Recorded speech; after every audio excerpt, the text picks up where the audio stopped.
Добар ден, ова е најновата Телма амбуланта и овој петок емисијата ја реализираме во соработка со клиничката болница Жан Митрев. Што значи диагнозата проширено срце кај младите и возрастни пациенти? Дали станува збор за самостојна болест или за последица на друга состојба, како вродена срцева мана, воспаление на срцевиот мускул или пак генетско нарушување? Кои симптоми укажуваат на ваков проблем и каква е улогата на спортските и превентивни прегледи? За диагностиката, третманот и прогнозата зборуваме со доктор Гораст Коњановски, специјализант по кардиохирургија од клиничката болница Жан Митрев. Останете на Телма, вклучете се со ваши прашања во програма и дознайте нешто повеќе за оваа болест.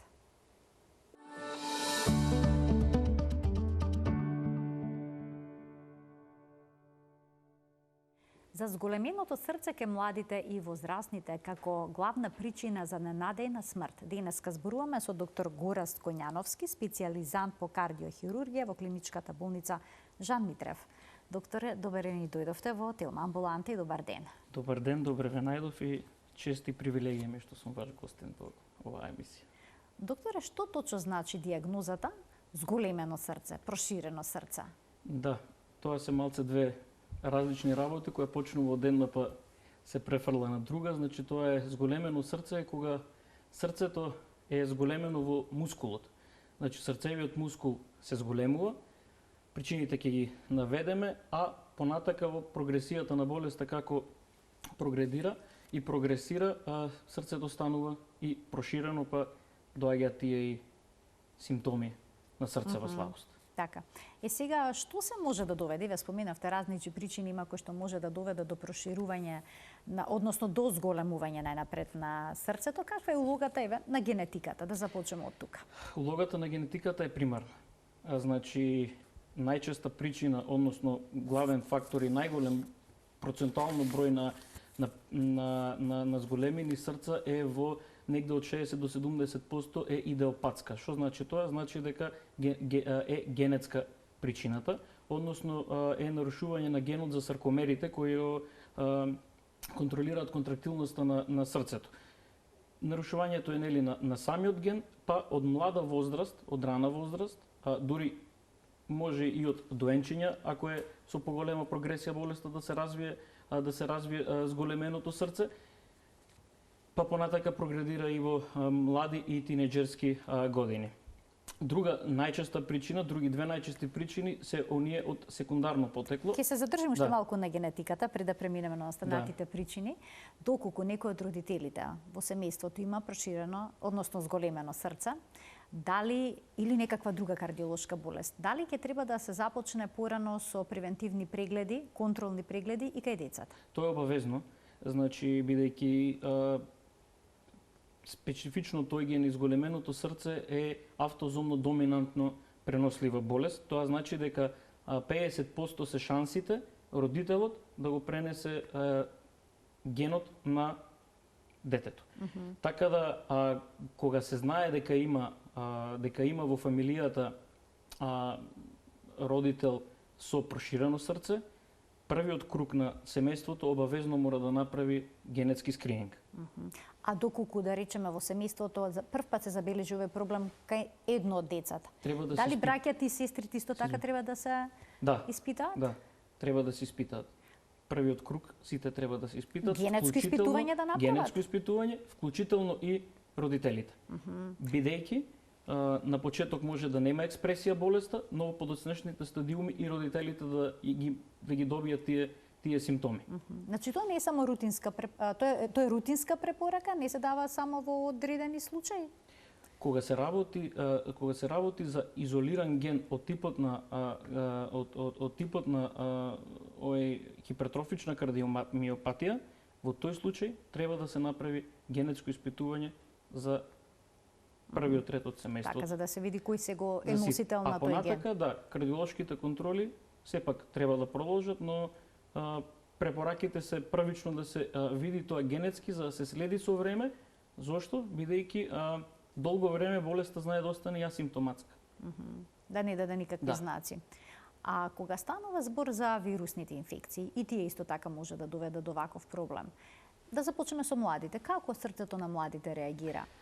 Секако. на грип или пак на ковид? Видете, тие симптоми првично се препокриваат едни со други. Односно, нели, додека не се направи дефинитивната диагностика која е причината,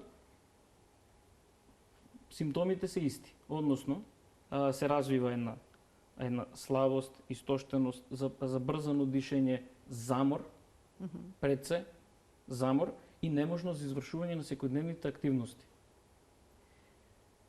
Кај вирусната инфекција ова се случува многу брзо и е поакутен тој пат, да кажам, многу е побрз тој пат на развивање на тие симптоми, бидејќи човекот на почеток нели нормално све си функционира, настинува, добива било каква вирусна инфекција која го афектира срцето, настанува миокардит од вирусна етиологија и започнуваат тие симптоми бидејќи срцето ослабнува.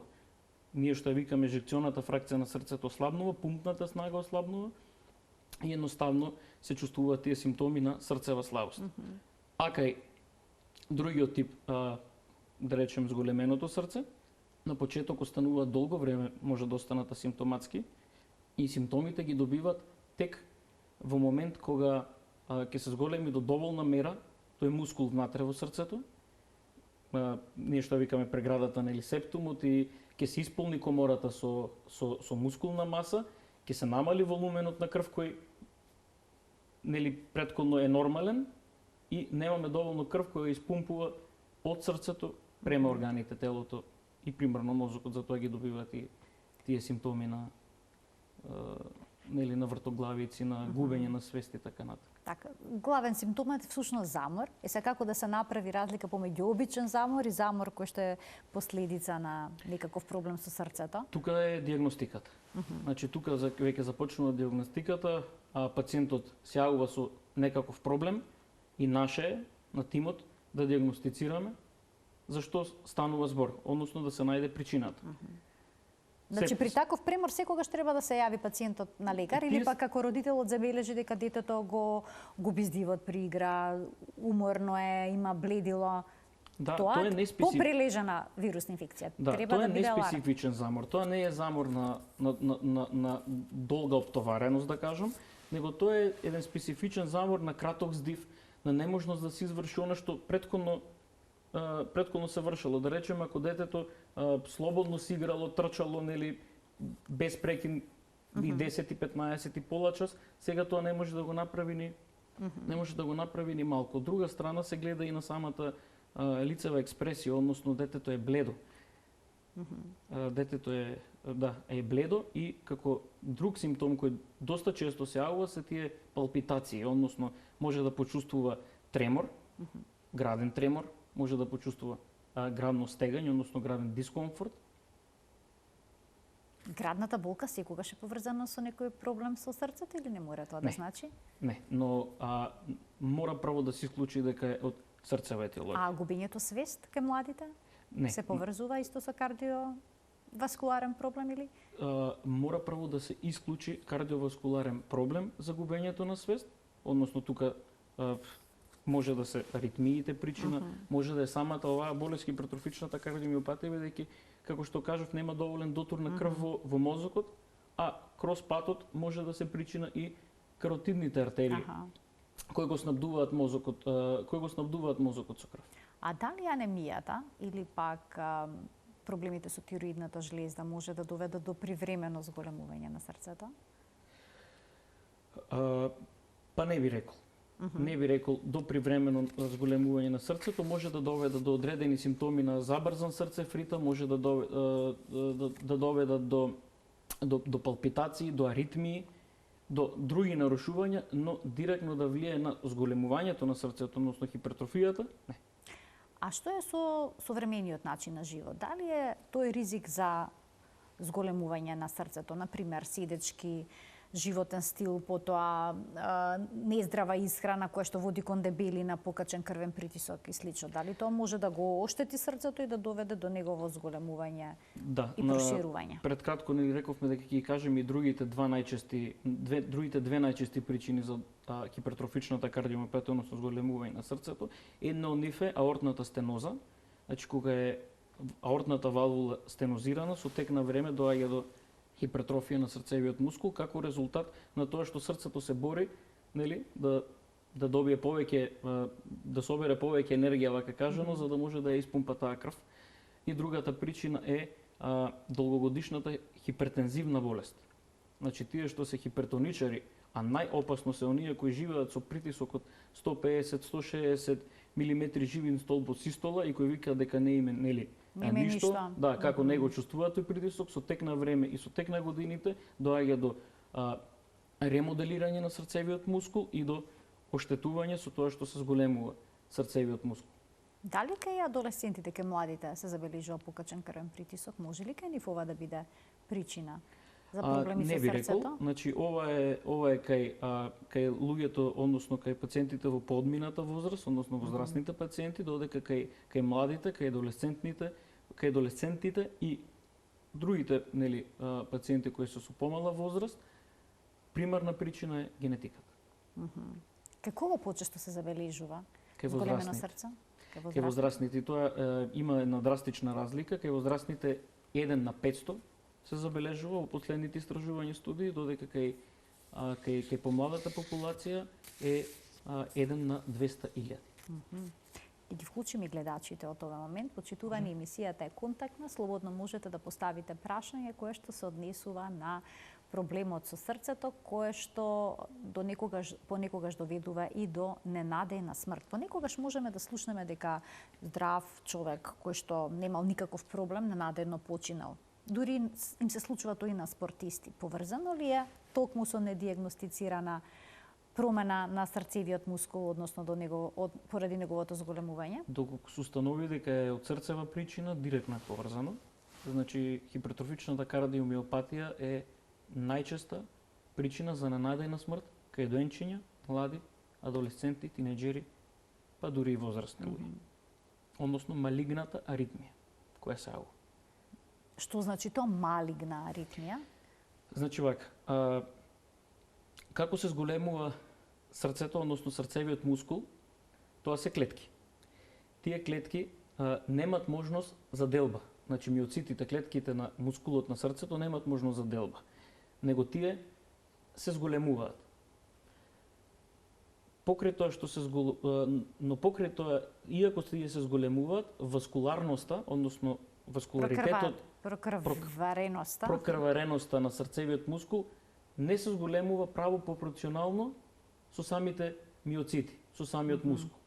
Па така доаѓа до една хронична исхемија на срцевиот мускул, настанување на фиброза, изумирање на тоа ткиво, и во тој случај тоа ткиво, односно тоа срце и тој мускул е доста вулнерабилно.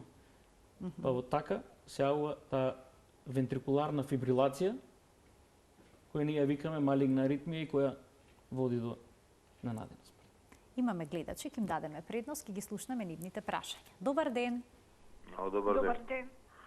Јас слушам двајца гледачи. Во моментов најнапред да го слушаме првиот гледач. Добар ден.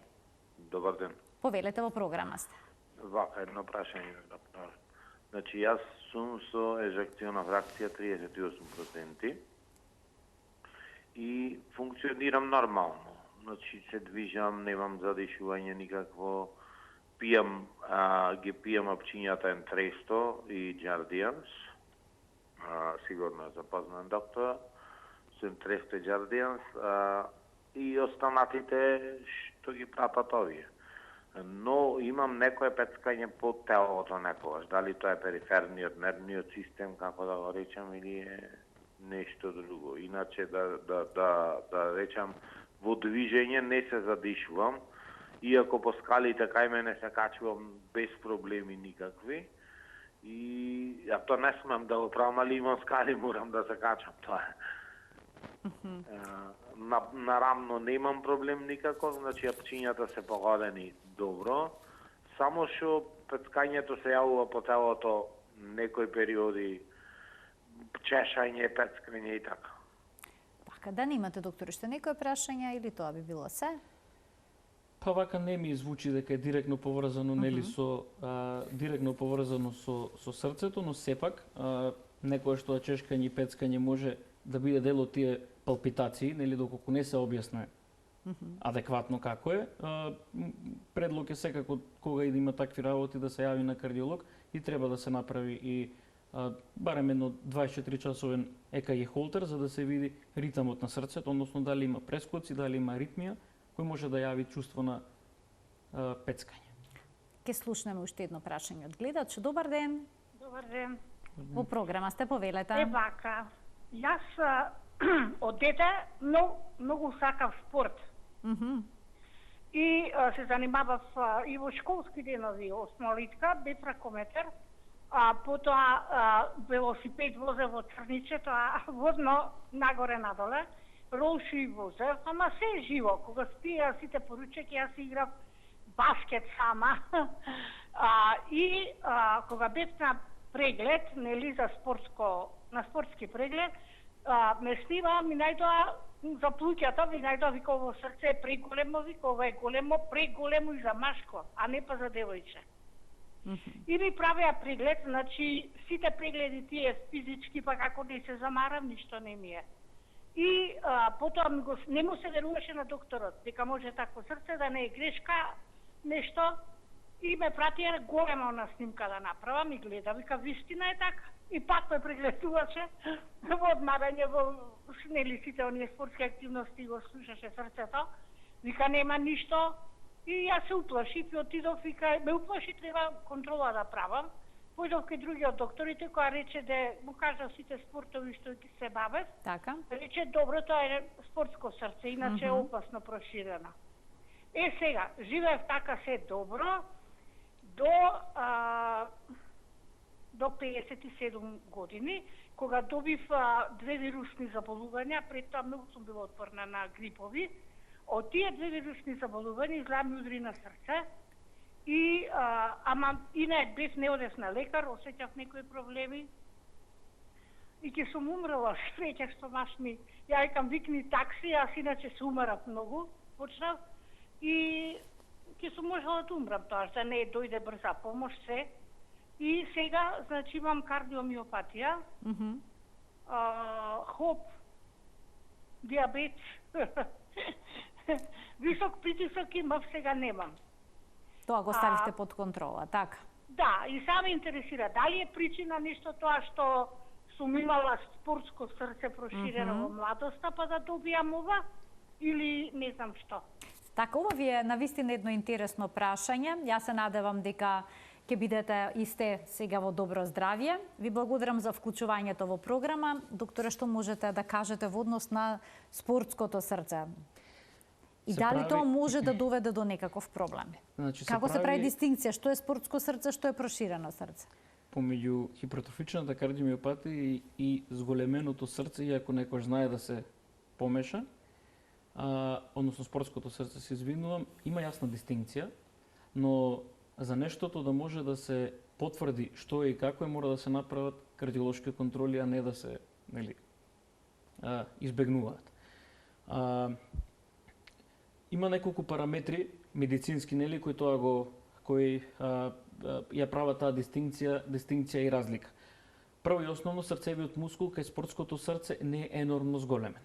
Да кажем, ако септумот на срцето е нормален до 11 мм, кај спортско срце би виделе 13, максимум 14. Додека пак е хипертрофичната кардиомиопатија, ние сме гледали и до 22-23 мм зголемување на тој срцев мускул.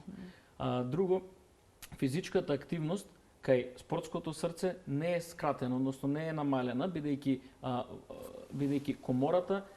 комората не е скратена, односно има доволно простор, има доволно волумен, доволно крв доаѓа се собира во левата комора, која се испумпува нели во телото. Правиме овет кај спортското срце, додека кај пациентите со кардиомиопатија, односно хипертрофична, тоа не е случај. Така, значи тоа би била клучата разлика, но што доколку некој спортува, му се јави зголемување на срцето, треба да се направат прегледи спортски, превентивни, кардиолошки. Како се проценува дали понатаму треба да, доколку се граничи се вредностите? Споменавте до 13-14 мм. Многу ретко се гледа спортско срце кај непрофесионалци. Значи тоа треба да е значајно оптоварено, треба да има да се бави баш професионално, нели, со тој спорт, па ние да кажеме дека има, нели, некој спортско срце. Кај сите други, во сите други случаи, пациенти би рекол, каде што не се бават со професионален спорт, таму не би рекол дека се работи за спортско зголемено срце, него треба да се продолжат. Односно треба да се направат сите испитувања кои ни се надофат. Ќе се надоврзам на диагностиката, нели? Првично кога се оди на лекар, поготово на кардиолог, се прави ЕКГ. ЕКГ-то е првиот чекор, односно првиот степен кој може да ни каже што се случува со срцевиот мускул поготово, но и со комората. Но може ли ЕКГ-то да биде уредно, а сепак да има проблем? Да, за тоа се продолжува со ехокардиографија, која ни кажува малтене баш се. Иако во денешно време златен стандард за диагностицирање и правење дистинкција меѓу тие болести, поготово за кардиомиопатиите, е магнетната резонанца на срце. Бидејќи таму се гледа всушност за дебелувањата на мускулот? Таму може да се види не само за дебелувањата и величините, него и етиологијата. Може да се види и причината. Значи, има одредени методи кои се изведуваат со еден контраст, годилиниум се вика, така да на магнетот може убаво да се види, да се направи дистинкција и причина дали се работи за миокардит, кој довел до ослабнување на тој срцев мускул, дали се работи за хипертрофична кардиомиопатија, колку е изразена таа хипертрофична кардиомиопатија, дали имаме фиброза на срцето, односно на што го објаснив, нели, претходно, и дали срцето трпи исхемија. Колку често зголеменото срце кај пациентите е случаен наод при систематски преглед или пак рентгенска снимка? Доста често, поготово кај возрастната популација, бидејќи, како што реков, долги години може да остане недиагностицирано, односно да остане таа состојба асимптоматска. Бидејќи срцето си се адаптира на условите и тој мускул се зголемува, па ја компензира, да речем, компензира тој недостаток со тоа што се зголемува и фракцијата. Срцето има можност и да ја зголеми. Има механизми кои може да ја зголемат, нели, фракцијата, но со како се зголемува срцето, така таа комора се исполнува со мускул, нели, и со немање на доволно волумен, односно крв кој ќе го испумпа надвор од телото, па така тука се добиваат и првите симптоми. И затоа многу често кај возрастната популација останува долги години и недиагностицирано, бидејќи тоа што тие прв пат се соочуваат со тие проблеми, односно еден од најчестите симптоми кај нив е и синкопа, односно губење на свест. Ќе ги вклучиме повторно гледачите. Добар ден. Добар ден. Во програма сте, повелете. Поздрав до водителката, поздрав и до лекарот. Ви благодарам. Јас сум по возрастните години. Сум во колица, без колкови тие работи, не се движам, али усеќам на срцето гушење, некогаш замор имам и некои бодржи од кај левата страна, кај под мишката дури. И под брадата од доле, како ваздух да немам. А не се движам, у колица сум. Без бубрек. И не знам докторот да ми објасни, без движење, без тие замори да ги имаш. Така, но како ја движите количката? Дали со раце, со... Имам и електрична, ама немам простора со рација. Значи, сепак имате некоја форма на движење. Добро, ви благодарам за вклучувањето во програма. Докторот сега ќе ви даде некоја мислење, вака телефонски, колку можевте да процените. Да. Значи, покрај физичката активност, организмот има своји метаболни потреби, нели, и самите органи кои срцето треба да ги задоволи. Така да не е дека не може да се јавуваат симптоми на срцева слабост и кога пациентот не се движи, тоа се тие според класификација малце поодминати подминати стадиуми и мојата препорака е дефинитивно да се направи кардиолошки преглед, бидејќи според ова што го слушаме, нели голема е веројатноста да се работи за подмината фаза на срцева слабост. Така, значи се направи еден кардиолошки преглед. Да. Добро. Ќе вклучиме уште еден гледач. Добар ден. Добар ден. Во програма сте. Да. Јас имам тумор на надбобрежна жлезда. Така? Од туморот имам палпитации и ми се зголемува крвниот притисок. Така. Користев бета-блокатори користев, но ми го дигаше притисокот ненормално, едва се откашив од нив. Па сега што ќе пропораша докторот како да го регулирам притисокот, ми се качува 180 на вечер. Докторе, да немате уште некој прашање? Не, јасно ми е. Добро, ви благодарам за вклучувањето во програма. Значи тука хипертензијата, односно таа хипертензивна болест, долгогодишна, кај него е секундарна, односно не е примарна причината. Значи потекнува од надбобрежната жлезда, Потекнува од хормоните на надбобрежната жлезда, така? Тоа се Кортизол, адреналин, да, што значи е тоа? тоа многу често е во форма на тумор. Тоа е бениген тумор, Добро. кој лачи неуростимулативни хормони. И доаѓа до зголемување енормно на притисокот. И покрај целокупната терапија ние не ја лечиме причината, него го лечиме симптомот. Последицата.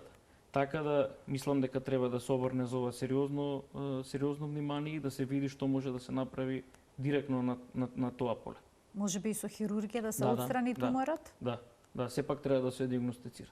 Така да се се види и локацијски и да се видат и да се направи и значи изворот на проблемот всушност да се реши. Така. Бидејќи вака покачениот крвен притисок ќе обстојува и ќе прави проблеми. Секако, да. Само лековите тука не може да ја исконтролираат болеста? Нема. Еве, пациентот ти каже колку и лекови да менувал, колку и да пил лекови, како и да пил лекови, значи едноставно со тек на време ќе ствари резистенција и причината, односно проблемот нема да се решава, бидејќи лековите не делуваат на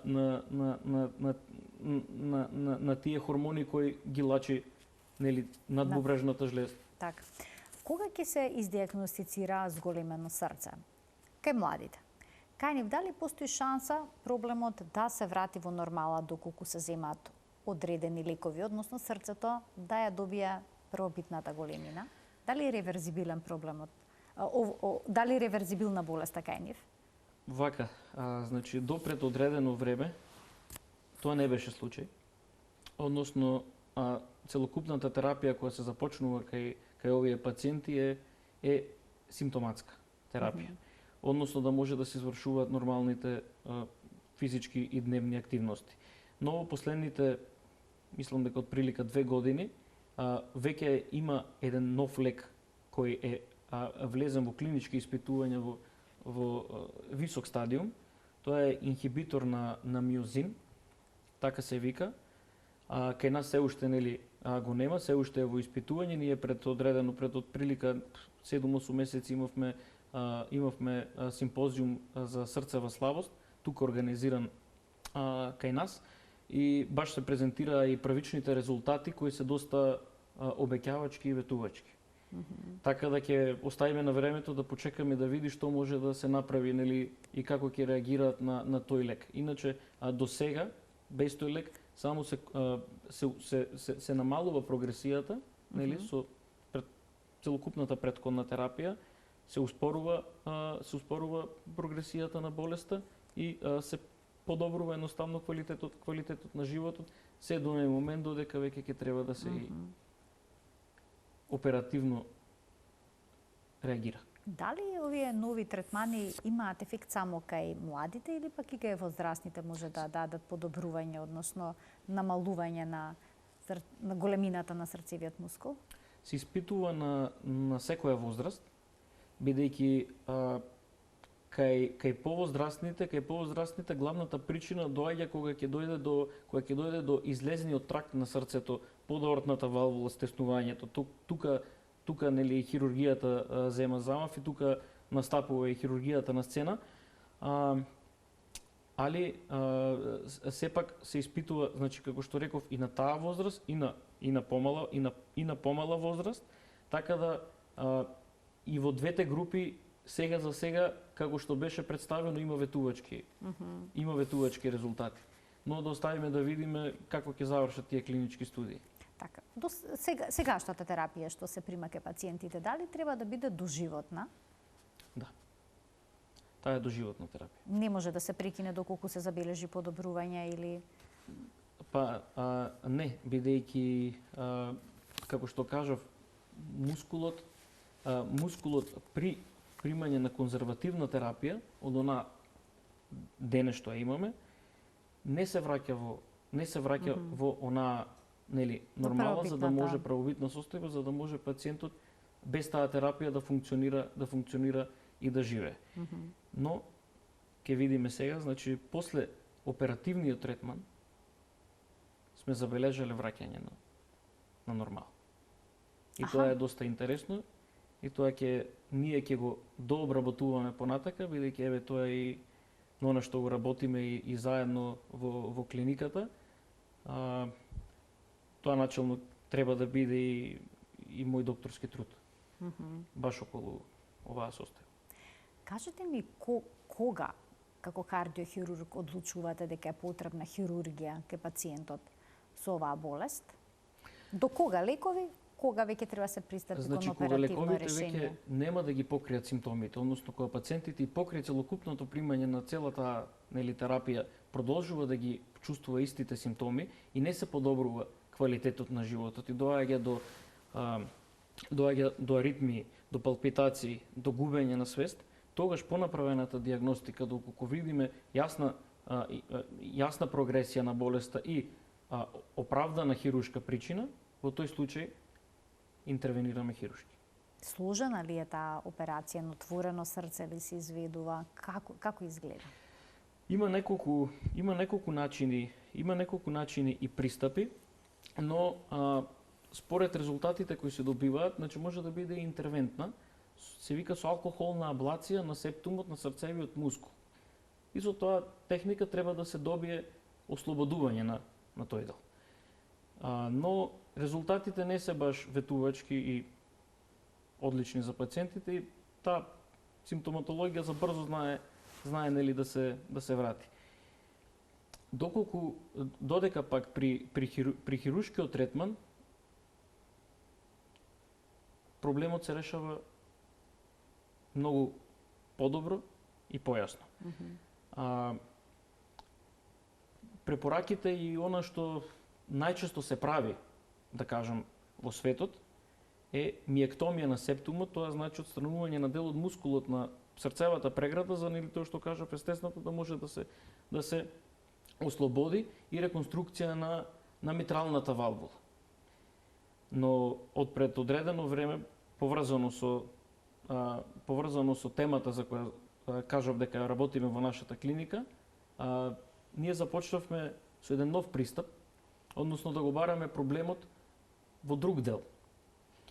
И проблемот го баравме во тие, се гледаат таму на снимката, нели, во тие папиларни мускули. Односно, тие мускули ја преку хордите ја контролираат работата на митралната валвула. И кога се зголемува срцето, бидејќи тие се мускул, енормно се изменуваат. И ние почнавме да го бараме и да го истражуваме и од научен аспект проблемот баш во тој субвалвуларен митрален апарат, ние го викаме, баш во тие мускули. Па со последната техника, односно со техниката која ние почнавме да ја применуваме, добивме доста ветувачки резултати, но ќе видиме. Така, со некои поконкретни информации во некој од следните тилма амбуланти. Да, ќе видиме како ќе биде, кога ќе може да го направиме тој, нели, follow-up или тоа следење на пациент. Докторе, што е со исхраната кај лицата кои што имаат зголемено или проширено срце? На што треба да внимаваат? Значи, треба да внимаваат и да се однесуваат онака исто како кога имаат и коронарна болест. Зошто тоа го кажувам? Бидејќи главната причина за ненадена смрт е кога доаѓа до исхемија на мускулот, односно до неадекватна васкуларизација, право пропорционално пропратено со зголемувањето на срцевиот мускул. Па така, штетните животни навики, зголемени од шеќер, зголемени од крвен притисок, пушењето, стресот и се тоа што го прави тој еден нездрав начин на живот, заедно доаѓа до запушување на тие микроваскуларни крвни садови кои суфициентно и онака го искрануваат енормно зголемениот мускул. Доаѓа до атеросклероза? До запушување на тие крвни садови? Да. Значи атеросклерозата е еден од ризик факторите кој што води до Не, до влошување на Да, секако. Кој што ќе доведе до влошување на состојбата. Секако.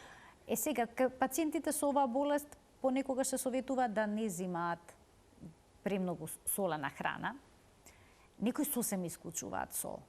Дали е тоа проблем? Доколку пак се сосема се исклучи сол од исхраната? Доколку болеста прогредира до тоа ниво и се јави срцева слабост, односно од зголемено дојде до проширено срце, тогаш да, треба да се внимава, бидејќи тогаш инжекционата фракција и самиот мускул е доста слаб. Значи не исто зголемено и проширено срце, тоа е исто така една информација што е корисно да се знае. Зголеменото срце може да се врати во нормала? Така? Во одредени случаи, зависно од етиологијата, причината која што довела до тоа. И причината, да. Дали е примарно? Доколку е вирусна инфекција, на пример. Да, се враќа. Тогаш може да се враќа. Се враќа, бидејќи причинителот е вирусот. Така. Сега, дали гледаме дека многу млади спортуваат, па и возрастни лица се повеќе физички активни, бидејќи знаеме тоа е еден од начините за да си го зачуваме здравието. Потребно ли е пред да се започне со одредена спортска активност да се направи преглед на срцето? Не би рекол. Не. Бидејќи бројот кај овие пациенти кои се јавува со овие кардиолошки проблеми е релативно мал. Така да кај младата популација која спортува и нормално го поднесува нештото, нема потреба никаква да се прават дополнителни или кардиолошки превентивни прегледи. А лицата што имаат кардиомиопатија, дали смеат да бидат физички активни? Да, но не професионално. Значи, она што е дозволено кај лица со зачувана ежекциона фракција, односно каде што нема срцева слабост, веќе развиена, и нема диагностицирани малигни аритмии, може да се бават, но рекреативно. Професионално не.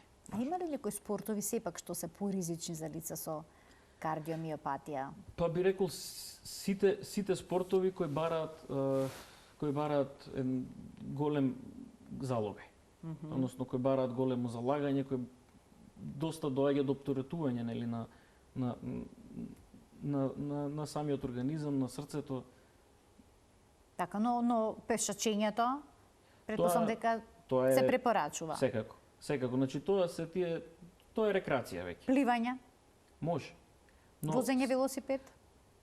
Се може, но додека е во оној... но да не се искачува водно, например, со велосипед. Ете така, додека е рекреација. Се што е повеќе, односно оди према професионализам, би требало да се избегнува за да не дојдат до несакани последици. Докторе, но некои млади преку ноќ почнуваат да се занимаваат интензивно со спорт. Ке го земат велосипедот и возат по планини. Дали е тоа проблем? Проблем не е, но ако има проблем, ќе почувствуваат.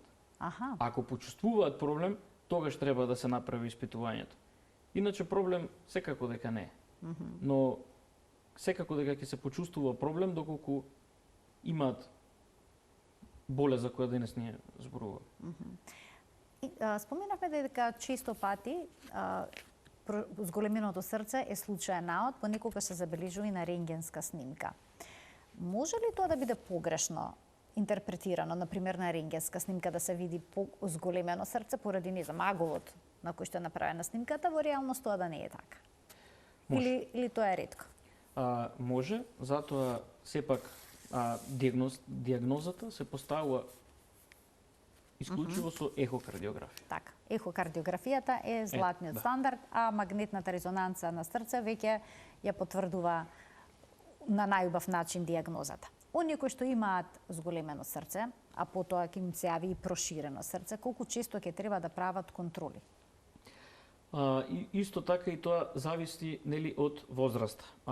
Кога почнуваме младата популација, до 12 години, ако веќе се знае дека го имаат овој проблем, односно ако се диагностицирани со хипертрофична кардиомиопатија или еден од родителите, кардиолошките контроли треба да се прават на секоја година. Еднаш годишно? Еднаш годишно. Од 12 до 18 години може да се прават и на поголем размах. Што би им советувале на родителите кои што имаат дете кој што е забележано зголемено срце? Како тие да го поддржат, да не претераат во тоа, бидејќи велат дека се создаде некој психички притисок во тие моменти? Да, тоа е малце деликатна. Што е јасно, бидејќи се загрижени исклучително. Деликатна тема, тоа некои посебни вака совети доколку може повеќе од психолошки аспект да се работи со тие деца, дека таа терапија која треба да се прима не е недостаток, и да се објасни дека не би требало да се впуштаат во оние екстремни спортови кои захтеваат доста физичка кондиција и напор и кој се ствара замор. Сигурно не е едноставно за млад човек да мора да се откаже од спортот во кој што е активен да тренира, но не мора сосема да се откаже, како што споменавте. Сосема не. Значи, некоја лесна физичка активност и треба да има. Еве и неколку совети за младите, кои што кога се настинат, имаат грип или пак ковид, било каква вирусна инфекција со покачена температура, сметаат дека се силни, дека можат и си продолжуваат со тренинзите. Не, тоа не сме. Тоа не сме во случај на вирусна инфекција или било што кога организмот се бори со екзоген надворешен фактор кој довел до било каква инфекција, никако не се препорачува од медицински аспект физичка активност, бидејќи организмот и онака доволно многу троши, базалниот метаболизам е неколкукратно зголемен за да може да се избори со таа инфекција, дополнително ние да го изложуваме на непотребна активност. Но оние кои што се бават професионално со спорт, понекогаш гледат што побрзо да се вратат на теренот, на тренингот. Не, мора тоа да биде медицински одобрено, мора тоа да биде после направен преглед, мора организмот да е излекуван како што треба, за да може професионално некој или после тоа да се занимава и да се врати на спортските активности. Значи, додека сме болни, да одмараме? Да. Бидејќи тоа може да доведе до проблем со срцето? На некој начин, доколку има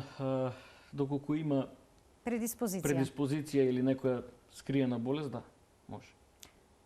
Самата вирусна инфекција во моментот може да, како што кажавме преска, да направи кардиомиопатија, односно миокардит.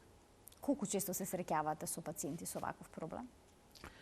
Па, повеќе би рекол дека со ваков проблем се среќаваат кардиолозите, односно ние доктори кои се постојано во амбуланта и ги гледаат овие работи доста почесто.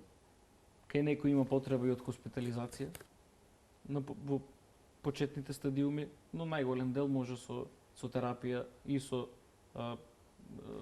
со адекватно диетско-хигиенски режим да може тоа да се излекува. Кога решението ќе биде само хирургија, каква е реакцијата на пациентите? Бидејќи постои страв од операција на срце. Ние им посветуваме доста време. Значи и пред операција и после операција разговараме со нив, постојано сме во во контакт, многу често и со фамилиите. Се објаснува на секаков можен начин и да правиме некој пристап до пациентот, нели, да му влееме и доверба и да свати дека тоа е нешто што ќе му помогне, а не ќе му одмогне. Се случува ли да се обидуваат да ја одложат операцијата? И тоа со години. Со години? Да, и тоа е поштета нив. Што значи со години да се одложува операција на срце која што е неопходна? Па така доаѓа до запаѓање и на срцевиот мускул и пропаѓање, но тој страф или таа неинформираност доволна доаѓа до пациентот да долгорочно и долго време одложува таа операција, купирајќи ги тие симптоми, нели, со терапијата, намалувајќи својата физичка активност, избегнувајќи други работи, но сепак тоа не е правило. Така, кога нешто... Ние сме имале пациенти од надвор од државата, од странство, кои долго време одложувале таа операција и дошле во еден потерминален стадиум. Кога веќе и ризиците се поголеми. Нормално. Јас ви благодарам многу за вашето денешно гостување во Телма амбуланта. Благодарам на вас. Почитувани, ова беше се во денешното издание на емисијата. Ви посакувам пријатен ден.